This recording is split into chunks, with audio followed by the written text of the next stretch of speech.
Мен жалпы осы Каралға келгенге дейін 10 жыл гастроэнтерологта учетта болдым.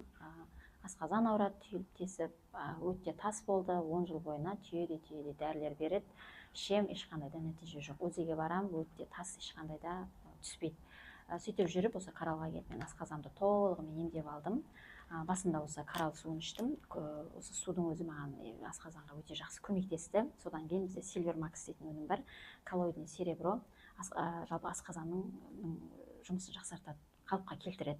Осы өнімдерден кейін мен жақсы болдым. Енді қазір қарап отырсаңыздар, көп адамдар қазір сол гастроэнтерологтың есігін тоздырып жүрді. Асқазан деген, өте тас деген сияқты проблемалар өте көп. Сол мен айтар едім, просто бюджетный вариант осы екеуін ғана ішіп көрсінші деп. Мен өзім қаншама жыл мысалы зардап шегіп жүрдім.